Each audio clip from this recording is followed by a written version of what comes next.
Both been played. Claude at a 2-win, 1-loss for Falcons. Moskov 1 win, 0 losses. So both good choices for Super Marco in this tournament so far.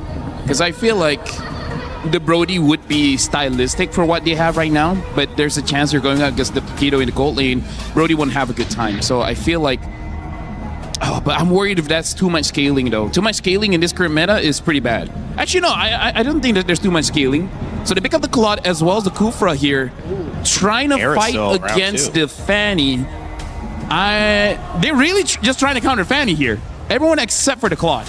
Yeah, I mean, and the Kufra, don't get me wrong, it works against the Fanny, but it is still a high-risk roam. Yeah, there's a lot of roams that they could have gone for. Moskov also would have been great. I guess it's a little less escapability. The Claude can help against this Farza. Has the BMI, has a little bit more movement in terms of team fights, and can maybe get away from the Lapu a little bit better. If you want to go double fighters, it's still the Ruby, but I feel like you don't have to. I feel like a Harif or a Moskov should be good here. They picked up the carry, so they just want to make sure that when the Baraks exposes himself, they have an answer. So quite balanced here, getting a lot of bursts coming in from the Farsa as well as Fanny, and then having that shred from the carry. I'm liking Falcons draft here because for Vitality, it kind of depends on both the Barats as well as the Kufra. And the Jungle Paquito was something they lost in game number 1. Can they pull through this time in game number 3 and get a win off of it? Falcons taking it back with a few picks. The Farza, the Fanny. Excited to see how it goes. Well, Team Vitality and Shogun been feeling pretty comfortable with that Barats on this stage the 3rd time around. Will he get kicked out? Need to find a new place to stay? We'll find out as we send it back over to Gideon and Brigida for Game 3. Game 3 begins, and already we are anticipating who is going to bring it to the next level here. Who's going to take another point over the others? The score is 1-1 as we jump on in to the land of Dawn. And Brig, I don't know, these compositions, they're like Digimon. They just keep evolving. You don't know when it stops. You don't know when they have figured out what is the end goal. Yeah, if there's one thing that evolved, we're no longer on all flickers. We at least see 2 Purifies on Team Falcon's side. And understandably so, you're seeing an overwhelming amount of crowd control over on Vitality, which I feel if they don't get to use in the proper sequence would be very punishing for their team fights in the latter portions of this game. Yeah, really interesting. A quick look at the emblems, and immediately we're already seeing Pull Yourself Together from Haji on a Purify in comparison to a Wilderness Blessing coming in from Moreno. So Moreno wants to move around this map a lot quicker with Finn, thanks to that Concussive Blast, but the Brave Smite here, pretty important for Ogun to keep himself alive. As we see the first couple of interactions, it's just about control. It's about how much we can control this lane and minimize the rotations. Yeah, Finn and Moreno are required to really work together, I feel, especially because the nature of a Kufra, which I feel like is the reason why we don't really get to see him recently, is also because of the fact that once you go in, there's barely any way for you to disengage, and it's pretty much like you have to at least get a guaranteed stun or set for you to make sure that you get to maximize this hero to its fullest potential, because if not, it will be very easy for Falcons, considering their lineup too, to just go in for the punish. And that's a quick rotation you're seeing from Haji.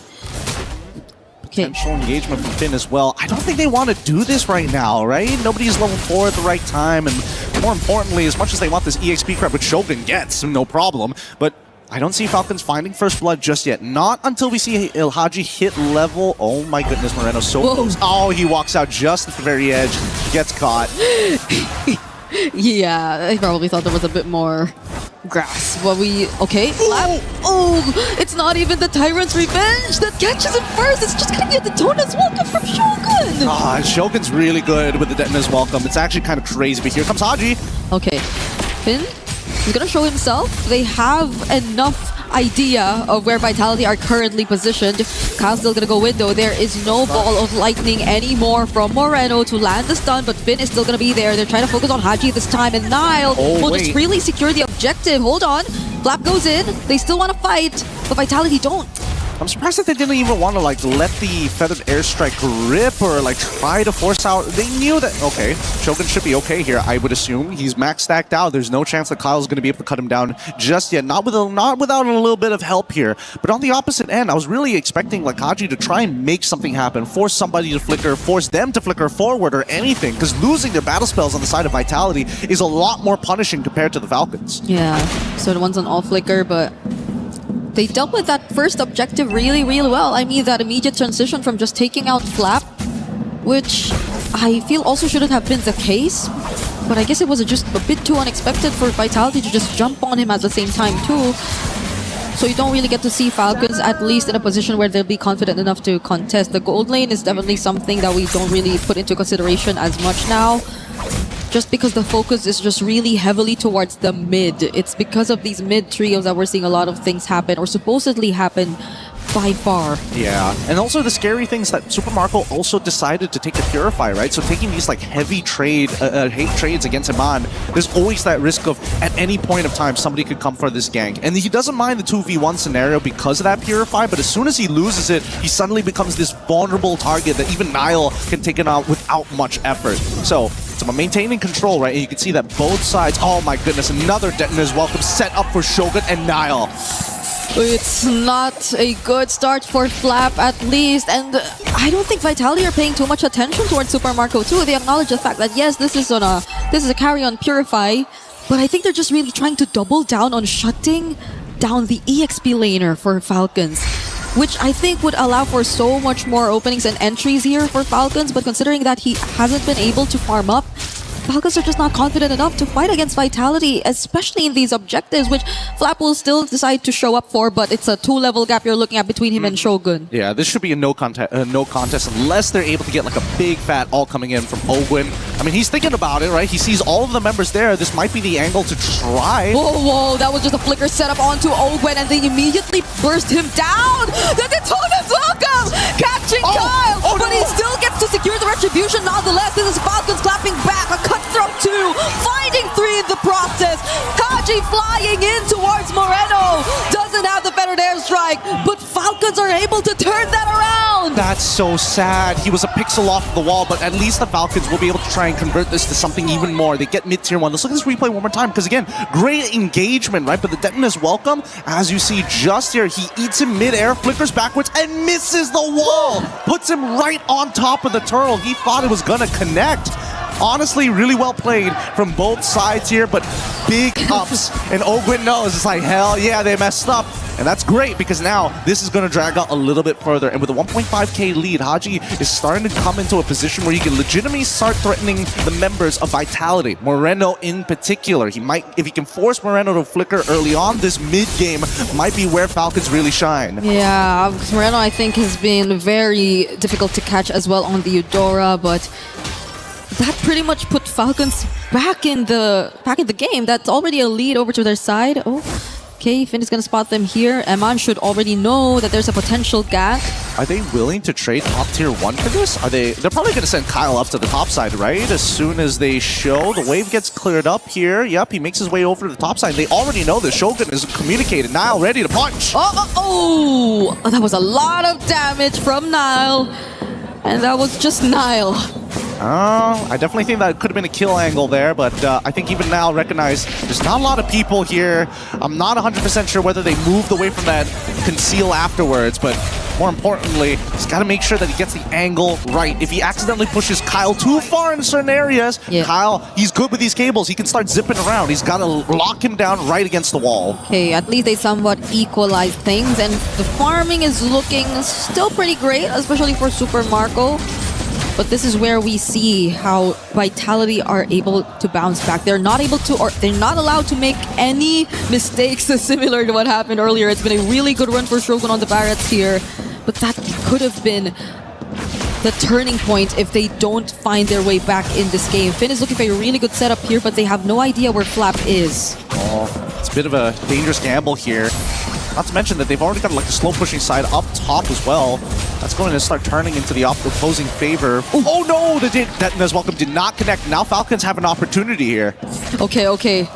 Shogun really has reset here in this game. That's another Daytona's welcome not connecting onto anyone. Falcons are fully aware of the fact that they no longer have that setup potential. But Kyle is nowhere near this objective as of now. Can't afford to show himself. Iman spots it, but Kufra is nearby. Look at Finn. He's going for the... And he's anticipating it. Oh, he's waiting for it. It's and good. He catches Kyle. Blazing duet from Eman, and the bouncing ball prevents him from actually getting to Cable out of there. Great call. Great call. Made sure to use everything to ensure that Iman was able to get this kill, and also the bouncing ball to keep him in place rather than letting him move around. The order of these skills matters so much, and now Vitality, they need to take advantage of the scenario. Okay, that's a Daytona's welcome with a Cyclone Eye. Slight reposition, but the damage from Nile, it's a bit too much. Haji using the defended airstrike. Finn tries to tank the damage, but it's an outplay. Nile, it's a turnaround. Falcons actually take him down, and Super Marco is able to find one more. Beautiful play coming in from Haji as well. Feathered airstrike, Purify as well to ensure that he makes it work.